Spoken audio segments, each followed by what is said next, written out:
So it's an important day for us today because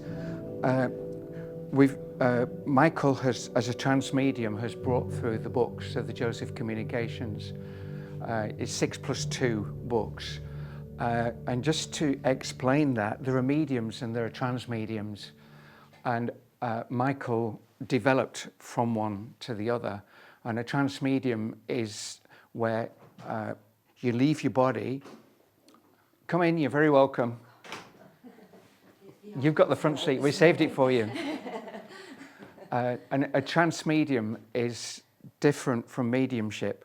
From mediumship, Michael would see, which he does, but Michael would see somebody, they'd say something, Michael would repeat it out. With trans mediumship, the person, the spirit on the other side, takes over Michael's body. And at the end of the session of it coming through, those around him, Jane and myself, were in awe of what has come through. And Michael has no idea of what's being said. And sometimes we're there and Michael's left his body. Joseph has been communicating with us and it's been absolutely amazing. And then at the end of it, Michael would say, "Is it all right?" And he'd have to read the transcript before he knew what had come through. And the idea of that is that the information that comes through is absolutely 100% pure. It's not interpreted by somebody else. So there's not somebody 50 years later saying, "Well, I wonder what Michael meant by that in those times," or whatever. It comes through and Michael doesn't mean anything. He's not in it. He stands to one side and the information comes through. Okay? And so, and we never knew what was going to come through. We'd sit there, we didn't know the title of a book, any of them, and it would be given to us. Joseph would come through and he'd say, "Chapter 1, the fall," and start reading a chapter, word perfect. And it was word perfect. Jane would transcribe it afterwards. I don't think you changed it, do you, Jane? I did punctuate it though. Yeah. And then it goes into the book as it was. And the books are an A to Z of everything that the spiritual world is, a no-nonsense guide to what it is. And I'm sure, looking around, I know everybody here is familiar with the Joseph books. But the beauty of them is untouched, untainted by human hand. It's gone through all the way. Jane edited it, David set the books out, he was a printer, and we arranged the printing. Never has it been in anybody else's hands. When you get the book, there's only us that have dealt with it, and David, who was an original member of the group. So that's how pure the information is. And what Joseph says is that information coming through affects more than one level. So it resonates with us. I don't know about you, but it just got me straight away. Sorry, I hit my microphone. Sorry. It resonates with us, but actually what Joseph and what the Persian gentleman have said is that it resonates on so many different levels, more than humanity, more than we could understand. So that's been the importance of getting it through, and that's why we've devoted our lives to doing this.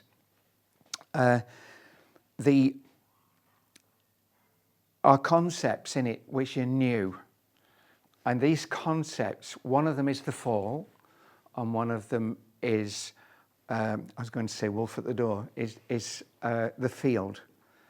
And the field is the field of human consciousness. It's our collective unconscious. It's where where the vibrational value of your thoughts and your deeds go and collects and then reflects back on us. And it's a really hard concept to get over. It's talked about in other religions. It's not actually new as a concept. It's the word, the field. And this is a far deeper definition of what it is. And so we got the books out, we had the definition, we've done YouTube videos. But then we got together and said, wouldn't it be great to be able to put this in simplistic terms so that it could be understood by children, by everybody. And Jess is part of our team now. Jess does all the media, do you? Yeah. With Steve, her husband, at the back. And sort of Steve does the website stuff and tries to get around Google, cutting us out of certain directions. And Jess is the artist. Jess is an artist. And so, wouldn't you like to do some animation? Yes, please, I'd like to do some animation. And so I'm going to let Michael take over from that point and explain what it is that we've created, and that Jess has been a very vital part of this, as Michael has as well. So without further ado, toilets are down there. I'm supposed to tell you that. Fire exits down there. Oxygen masks. Yeah. Smash your way out. And the cafe down there. So now I've done the important health and safety stuff. I'm going to hand over to Michael, and Michael is going to talk us through the films which we're going to see today, which then hopefully we're going to get out to a wide audience. Okay, Michael, Jane, and Jess. Good morning. Welcome. Welcome to each of us, brothers and sisters, and welcome to the God that is within us and around us. Because God is going to guide us today. God is going to protect us today. God is going to love us today. Let's start with the word fall. Such a small word, just 4 letters, F-A-L-L. But such a wide range of meanings. A wide range of meanings materially, religiously, from myth and legend, and of course from the perspective of the Joseph communications. Fall materially. Fall is to stumble, is to trip. And having stumbled and tripped, we give into gravity and we end up on the floor. And as we get older, we check our arms and our legs and we see that nothing's broken and we attempt to get up again. We don't want to fall as we get older. Fall materially can also relate to the decline of something, such as an empire, as in the rise and fall of the Roman Empire. Fall, from a religious perspective, relates to the story of Adam and Eve, who were banished from the Garden of Eden because they partook of the fruit of the tree of knowledge against divine advice. And fall, with an E-N on the end, fallen, occurs in myth and legend across our world, relating to fallen angels. Here we get a bit closer to the Joseph communications information. Fallen angels, angels that were expelled from heaven, banished from heaven, for various reasons cited: lust, pride, envy, and perhaps the most important one, trying to usurp divine authority, trying to replace divine authority with something better. Now, the fall was something that Joseph introduced gradually into his communications. It appeared sparingly at first in the information that he gave us, and then with increasing frequency. And by the time we'd got to the 3rd book, he said, I'm going to give you a complete book on the fall. It's an important book. So we'd had 3 books thus far: Revelation, which examined who we really are, why we're here, and what we're capable of from a spiritual perspective; Illumination, that told us what we could do to transform this world positively, to make it a better place; and the most popular of Joseph's books, Your Life After Death. Why is it the most popular? Because it has universal appeal. As we get older, we need a little bit of insurance. We need to look at what might be coming ahead for us. And so Your Life After Death has a greater appeal universally than the other Joseph books. So we'd got 3 books out, and we began to sit for the fall. But prior to that, prior to us actually sitting to listen to Joseph or communicate with Joseph, we spent a weekend we were told by members of the soul group that we should spend a weekend preparing for the fall information. And so I sat in trance, do you remember, for 2 days, and various members of the soul group came through and prepared us for the fall information. And they said that they were doing this because the vibration was so high and the information so important that we had to connect with it prior to Joseph bringing through the actual book. So we sat for 2 days, and then after that we used to sit once a month. And we only sat once a month because there was so much energy involved in bringing Joseph through that for the rest of the time it was a recovery period, more or less. So each month we would sit and Joseph would come through for 40 to 45 minutes and we'd have a complete chapter on the fall at the end of it. And at the end of the communication, when we got a complete book, we looked at it and we thought, oh my goodness, this is incredible information. This is vital information. It explains why we are in the mess we're in currently. It explains what went wrong millennia ago. It explains why we keep repeating the pattern. And it gives us the opportunity, each of us, because we are each equally powerful as a spiritual being, to get out of it. This book has got to get out. And so we contacted readers of the 3 previous Joseph books. We put The Fall on the website as a book you could get from there. We put it on Amazon. And response to it from those who read it was incredible. So much so, I don't want you to take my word for the effectiveness of the fall. I'd like to read you a handful of the if I can get these glasses out, get this darn cord off. There we go. I'd like to read you a handful of testimonials to illustrate how important the fall is to readers. One of the most amazing books I have ever read. It answers many of the questions as to why our world is in its present state and how it has evolved into such a challenging place on so many levels. Danny A. A unique insight. The Adam and Eve story is shattered here with this spiritual information as to what really caused the painful downfall of humans. A lot to contemplate, ! Sandra L.B. One of the most powerful and influential books in my entire life, completely altering my worldview, Peter D.R.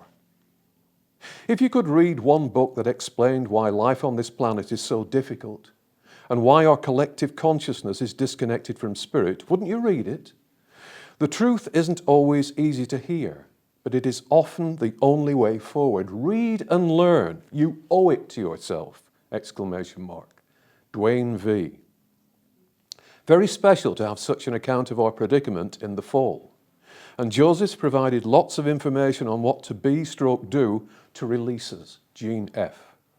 Read and be awakened. Maureen G. This is it. Look no further. I have been on this journey for more than 40 years, and this book joins all the dots for me. It is astonishing and of vital importance. Please read it. Katie Dr. The most important book you'll ever read, ever. If you are ready to discover who you really are, to understand this wacky world and how to change it, how to really make your mark, then read this book now. Jennifer M.M. I am a Roman Catholic, but most of what we've been told I questioned. The fall answers all of my inner unknowing. Warren R. And we have a stack of these. A stack of these. So we have an astounding book. We have a book that can change the world. With a reaction like that, you would think, my goodness, this book must sell in its millions globally, mustn't it? No. No, it doesn't. So, we addressed that situation, the fall dilemma, as we call it. We addressed that situation by recording it as an audiobook. You don't have to read it. I'll read it for you. Wow, this audiobook is going to sell in its millions across the world, isn't it? No, it isn't. And I must mention at this point that with all the Joseph books, as we always say, anything that we make from them, any profits, and they are meagre as it is, are put back into producing more of the Joseph books, into advertising, into administration. We take nothing ourselves. What we want to do is make this world aware of the message. Right, we thought. We will put the chapters from the audio book onto YouTube. And we will direct people to it through Facebook and other social media and say, just listen to it. Just give us a chance. Listen to it. It's important. You would think that they'd listen to it in their millions, wouldn't you? No. What to do? What to do? Well, as Tony said earlier, you had actually, the inspiration to distill the concepts of the field and the fall into animations. And with the field, we were lucky enough to have PG come in and give us a script. The Persian gentleman was responsible when Joseph was coming through for setting up the bubble of higher vibration that allowed us to communicate. And then for disassembling that bubble of communication at the end of each Joseph session. Very important man. A man that I've known since before my birth. So he's an old friend, and to us, isn't he? He's extremely helpful, extremely loving, and extremely spiritual, as you would expect. So, we'd got the field.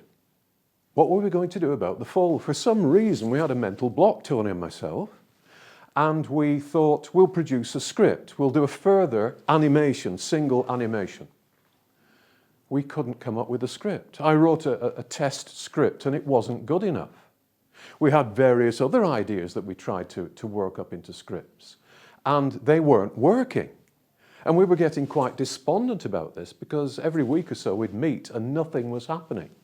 And then I was in Tony's office one day and I was talking to Tony and the Persian gentleman turned up by my side. And he looked at me and he said, "I'll write them." Now, you don't argue with the Persian gentleman. And as I was talking to Tony, my attention was divided between Tony and the Persian gentleman. I said, "I'm sorry, Tony, can you just say that again? I'll write them." So I said, PG says that he's going to write the scripts. And we both breathed a sigh of relief. Wonderful. PG will provide the scripts. We can relax now, can't we? No, we can't. Because he said that he will write the scripts, but we don't have any scripts yet. Now, PG normally comes through with no nonsense. There's only a limited time during which he can speak, communicate with us. So he will come through, he will say exactly what he wants to say, and then he goes. He doesn't chew the fat with us. He doesn't say, "Has that ointment worked for the rash that you've got?" or something like that. There isn't time to do that. And as the world has become increasingly dense of late, those times have been truncated. So we'd be lucky to get 10 minutes with him before the energy was expended and we couldn't communicate any further. But the process, stage one of bringing through the scripts, was highly unusual. Because I would sit down in front of the computer on a Monday morning and I would open a Word document and look at that blank document and PG would come in and connect with me. But rather than him connecting with me for, say, 20 minutes and giving me the information, he connected with me for a full week on every occasion. Full week. He would be at the forefront of my consciousness whenever I sat down to write at the computer, and he would be in the background but still connected. If I went for a walk or had a meal or went to bed, he was still there. Incredible. And when I sat at the computer, whenever I sat at the computer, he would give me a sentence or two sentences or a phrase or a couple of words or a single word. And by Wednesday of the week, from having sat from Monday to Wednesday, I would have a lot of words and a lot of sentences. And I'm sure you all remember that Morecambe and Wise sketch with Andre Previn, or Preview, as Eric called him. And Eric was sat at the piano and began to play, and Andre Previn, I nearly called him Preview, stopped the orchestra, came over to Eric and said, "You're playing all the wrong notes." And Eric grabbed him by the lapels and said, "I'm playing all the right notes, sunshine, but not necessarily in the right order." It was like that with the information that I'd been given.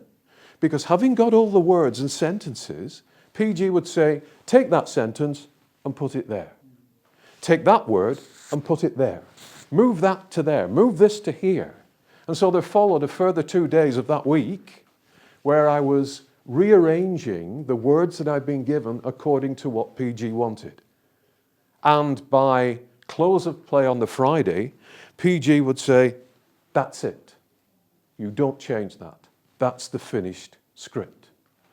And as soon as I had that, I would send it off to Tony, I would send it off to Jane, and we would transfer it to as many devices as humanly possible to make sure that that script was in the world and couldn't be lost. So, following that, I've been connected for a week. I was disconnected from this world for a week. So each of the scripts, and there were 3, took 2 full weeks out of my life to complete, during which we couldn't be involved in any other Band of Light work together. Now, that wasn't 6 weeks compressed together because we had other work to do. There were Facebook posts to write. There was the angelic intentions to bring through. So those 6 weeks were spread out over perhaps 3 months, something like that. And that was stage 1. We'd got the scripts. Marvelous, wonderful words. What about the visuals? What about the pictures that are supposed to go with the words? So Tony would come to my house, switch on the recorder, would become quiet, and then PG would come through and bam! It was like a stream of consciousness. There was almost no pause for breath. He would say, "At this point, this should happen. At this point, this should happen. This is the image you need here. This is the image you need there." And at the end of, I would say, 40 minutes again, we had visual information to accompany the words. And once again, it was a burst of energy that took me a week to recover from. So we had 6 weeks for the actual script, and then we had 6 weeks for the actual visual, spread out over, I would guess, 6 months. We could only do 1 script at a time. It took too much out of us to do it. So we had words and we had pictures. Fantastic. How do we create the animations? Well, we'd already got 1 animation, thanks to Jess, and we discovered, because Jess was keeping something very quiet, keeping something to herself, and that is that she is an extremely talented artist. We have seen, because she sent us JPEGs of these things, reproductions of old masters that she's copied, and you cannot tell them apart. In fact, we have a secret plan. If the Band of Light fails, we're going into the forgery business. And we'll make considerably more money than we would trying to change the world. But not only is Jess a talented artist, not only can she understand the animation systems necessary to produce the cartoons, I don't like to call them cartoons, animations, but she totally gets and is in sync with the Joseph communications to such an extent that PG could work with her and through her to produce those animations. Jess, would you like to say a few words about the process that was involved, please? Yeah, certainly. Come on, stand up. Let everybody see you. So, shall I tell everybody a little bit about me and my background Absolutely. first? Is that all right? Yeah, that's Sorry, great. Tony, I don't want to. Right, okay. So, hi everyone. My name's Jess, and ever since I was a little girl, I have always loved being creative, whether that's drawing, colouring, making things. It's in my veins. I just love it. And I grew up in the 80s and 90s, and Disney films were a big deal for me. I absolutely loved them. I loved The Little Mermaid, I loved Sleeping Beauty, I loved Fantasia, and they were all magical for me. And as a little girl, I decided I want to be an animator. I want to make these things for other people because they had such a profound impact on me. I wanted to do that for other people. But life gets in the way, as it does. And after leaving school, I found myself working as a graphic designer, which was good enough. You know, it wasn't working at Disney Studios, but it was good enough. I got to be creative. So anyway, I went travelling and years went by. Life gets in the way, doesn't it? And then when I came home, I met my husband, Terry, and we decided we were going to work together. So we've got our own little business doing graphic design and media. And then I was fortunate enough to be introduced to Tony a few years ago, and through Tony, Michael and Jane, by Avi, the cameraman over there. Thank you, Avi. And it was interesting to meet Tony because I can't really say that I'd ever been a particularly spiritual person or anything like that. I'm not religious, you know, I never even entertained the notion. I had questions about the bigger picture, but it wasn't really something that I'd thought very much about. But after meeting Tony and Michael and Jane and being introduced to the Joseph communications, it kind of gave me new things to think about, which was interesting, to say the least. So I can't claim to be anywhere as knowledgeable as these guys are, but something certainly did resonate with me. So when Tony mentioned a while ago that they were thinking about doing some animations, it reignited that old desire in me. And I said to Tony, I can do this. And he was like, really? And I said, yeah, I can definitely do this. So I remember that I put a few ideas together, but there were other possibilities on the table. Tony had found a few potential artists that could have done this, and I thought, oh, am I really in with a chance? Can I really do this? So as far as I'm aware, there was some deliberation, and I believe that Michael had conversed with PG about this, and I was sitting at my desk one day and I had a phone call from Tony, and Tony said, Jess, are you home? And I said, yeah. And he said, can I call? And I was like, yeah, sure. Anyway, Tony called and I thought, what's this? And then he said to me, Jess, it's you. PG has said you are going to do it. And I was so happy I cried. I just couldn't believe it. I was like, life has a funny way, doesn't it, of bringing these things back around to you. And I thought, what a coincidence. You know, what are the chances that I'm getting to do this, that I'm going to get to fulfill this lifelong ambition? So thank you to these guys for that. Now, a little bit on process, and then I'll stop waffling. So Michael's explained how the scripts came through.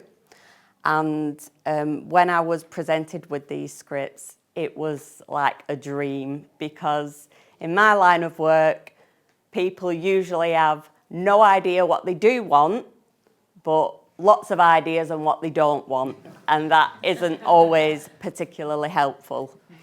But PG, dream client, absolute dream to work with. He provided everything.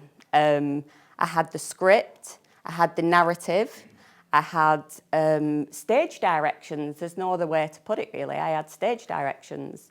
So as I read through the scripts, I could just sit back and close my eyes, and I could see these animations unfolding in my mind. I didn't even need to try. I could see exactly what needed to be done. So it was just a case of doing it then. And it's not something that can be done quickly. I mean, even in the olden days when animations were created with pencil and paper, you know, they used to take a long, long time to create.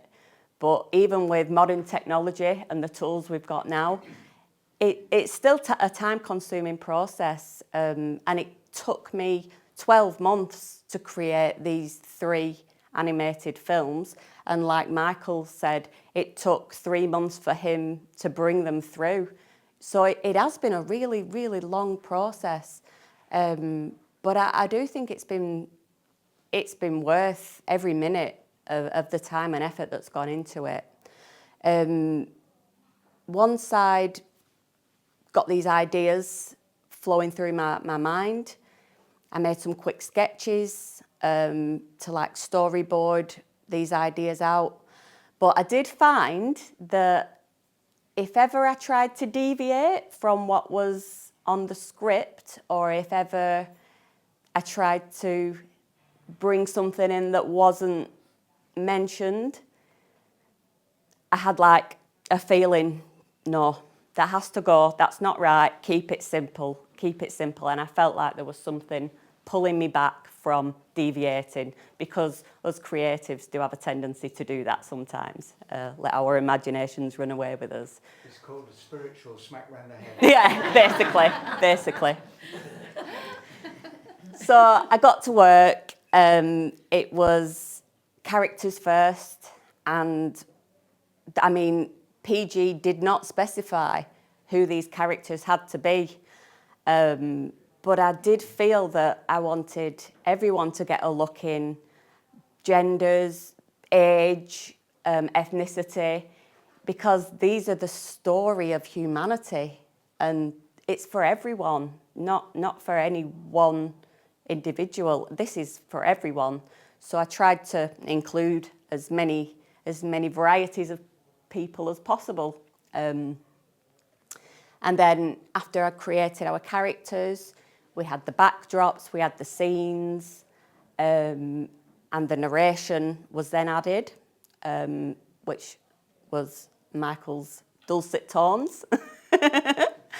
And then music last. And when I mentioned earlier about Fantasia being one of my favourite all-time animated films, there's something about that classical music with those visuals.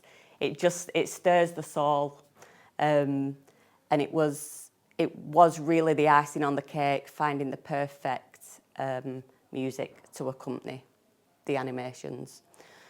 So once the process was done and the films had been put together, I sent them to these guys. And again, usually in my line of work, you have rounds and rounds and rounds of changes and amendments and tweaks and people getting involved, and they don't like this and they don't like that, and it goes on forever. It wasn't the case. There were 1 or 2 little things to tidy up, to tweak, but they were good. They were good to go. And I really do think I had someone sat on my shoulder, guiding me, getting me through it, telling me what to do. And there was always a sense of that, like even in the script sometimes, it would say in the notes, PG says that Jess will know what to do here. And I was like, thanks, PG. He's clearly got more faith in me than I have, you know? So yeah, so that's it really. That's all I can really say. It's been an absolute privilege, and I've learned so much from going through this process. I had attempted to read The Fall when I first met these guys, and I'd struggled with it. I'd found it interesting and informative, but I think you have to have read, when you read all the material, it really comes together and it really makes sense, like pieces in a jigsaw. But after doing the animation and having this information distilled and simplified, I totally get it now. I totally get everything. And I just hope that with the film being delivered in a more simplistic way, it'll be easier to understand, and then people can really use that foundation and build on the spiritual knowledge and be more enriched and fulfilled because of it. So yeah, that's it from me. Thank you to Michael, Thank you, Jess. Tony and Jane, and PD. Thank you. Okay, so Yes. I thank you for your comments, Ken, and it is that level that we have all put into it. We believe in it so much that it's the only thing we think about, and I know it's the same with you and Terry.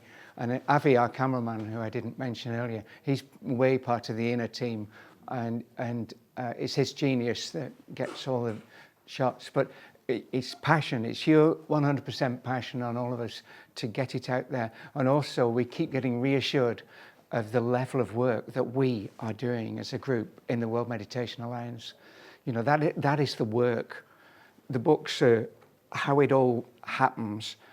The World Meditation Alliance is joining in with that and then doing the work that is making a difference on the planet. And it's us. It's us that's doing that. And it's our age group that's doing that. It was always meant to be, from what we understand. So well done to all of you as well. Anyway, Michael, carry on. Yes, one thing that Jess didn't mention, because she's too modest to mention, is that in the animations, she also somehow, and I don't know how you did it, got through the emotion involved, the tug at the heartstrings, bypassing the physical mind and saying, doesn't this move you? It should move you. It's what you're about. It's what you can do. And she has done that beautifully, as you will see with the animations. Also, Tony raised an excellent point in that the Persian gentleman is the communicator for the angelic intentions that, of course, we use in the World Meditation Alliance. So month to month, he monitors the situation and brings through exactly the vibrations that are needed at any given time in order to make that difference across our world. And are you all World Meditation Alliance members? Wonderful. Name and shame. Yeah. Because make no mistake, we are holding the light. We are sending out the light. And in the rest of the world, unfortunately, there isn't that much light left. So we are doing a vital job, and we have to keep doing it. And we will keep doing it, and we will change things here. But now I think it's time to look at the first of Jess's masterpieces. Yeah, this isn't part of the trilogy, is it? This is No, the this is the precursor, isn't it? Yeah. Yes, it's the prequel. This is a short film which is called Wolf at the Door, and it's about the field of human consciousness. So this is how PG, Michael and Jess have interpreted that, what they've just been talking about. Then we'll have a break, a quick coffee break. It won't be too long. And then we're going to come into the fall, which is in 3 parts. We're going to show you the 3 parts and then all as one at the end of it. And hopefully you'll get it. Like we got an extra dimension from doing it. And I do hope that you as viewing it for the first time the fall, nobody's seen it. So I do hope that you get the same experience that we got, not only making it, but seeing it for the first time. And it's our intention, of course, in doing all this, to present this information to everybody. You don't have to have read the books. You don't have to be spiritually minded. This is something that will just touch your heart and open up that spiritual core so that you can begin to think and act in a different way. That's the intention of these animations. And I think we've achieved that. And also it'll be very useful because sometimes in the past people have written, oh, what's the field, what's the fall? And you think, oh, I wish I could just download my knowledge into your head direct. Whereas this is second best, it's, okay, watch this. So it's a very useful tool for us as well. Thank you.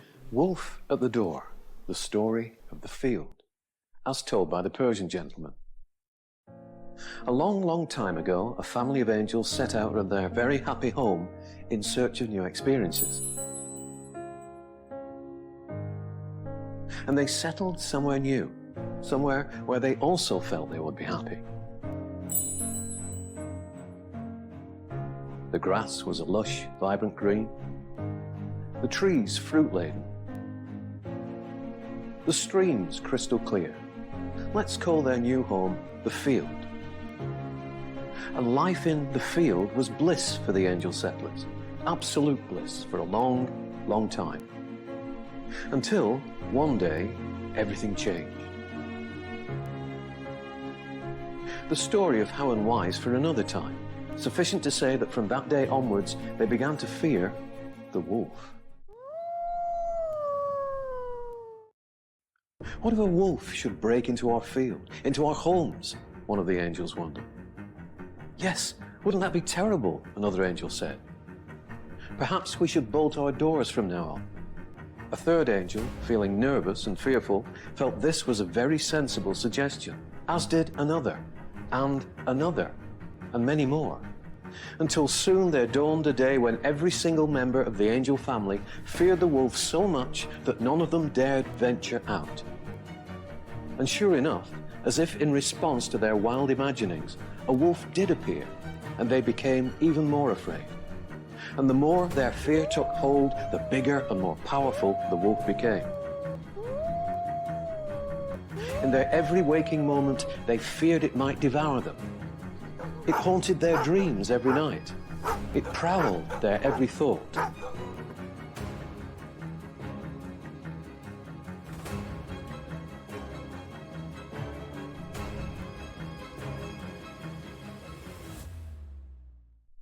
Yet their upset was unnecessary and could have been avoided had they understood that, as angels, it was their thoughts, their fears, that had created it. They had forgotten that whenever they imagined something together, believed in something together, whenever they united in anticipation of something, they brought into being whatever they thought of. They created around themselves whatever they believed in the most.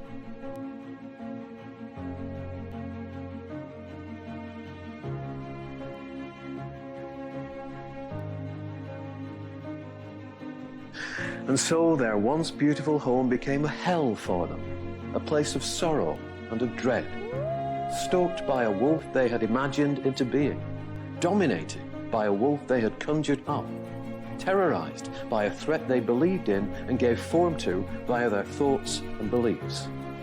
Their new home, the field, had been a delightful, happy place. But not anymore. No, not anymore. You can't help but feel sorry for them, saddened on their behalf. But fortunately, this is just a story, isn't it? Well, not exactly. Just like that angelic family, you too came from a happy home to this place seeking new experiences. And this place, this earth, was once a happy place for you and for everyone else here too. But in journeying here, you forgot who you were. You forgot that you too are angels, that you too are linked to each other, are part of each other, and that whatever you think about and believe in together, you shape and solidify around you. You forgot that you are living within a responsive energy field of your beliefs and expectations. A field that, just like you, is alive. A field that is fed by your thoughts as individuals and as a group, and responds by delivering back to you exactly what you put into it. You forgot that the only wolves out there are those that you have created. Wolves you continue to create and give strength and reality to. And that if you wish those wolves to be gone from your door and from your lives, all you need do is think them away.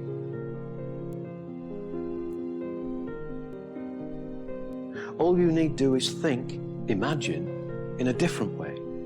in a better way, in a way that rebuilds around you the bliss you once had, and which can be yours again. So, what is the field? The field is the collector and deliverer of humanity's strongest beliefs and expectations, and it surrounds and influences each and all of you every day of your lives. The field builds around you whatever you choose to put into it, whatever you believe to be true.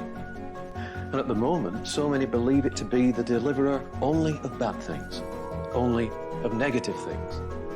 But there's no need to worry, because today is a golden opportunity to think, to believe, to see, to create something different, something better for yourself and for everyone else on earth.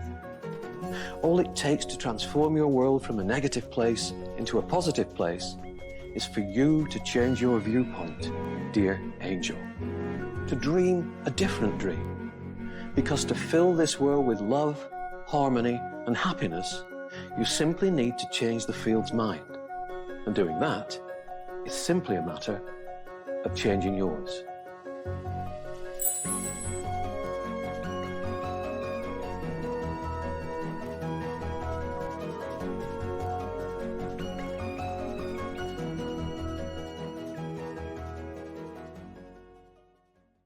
That's the So you point. can see the work that's gone into that. That's just the first one. The three,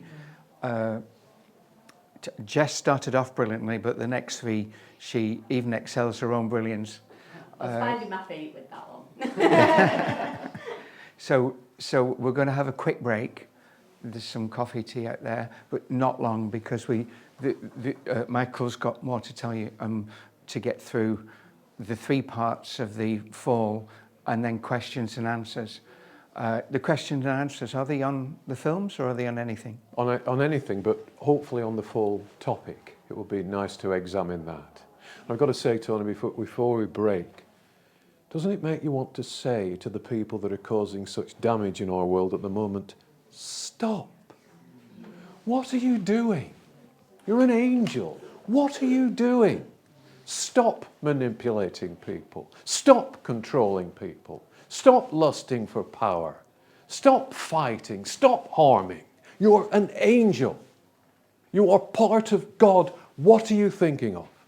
And if we can get across that message, then we will continue to make a difference and increase the difference that we're making. For goodness sake, just think. You're a spirit. You're an angel. Stop this. Thank you. Thank you.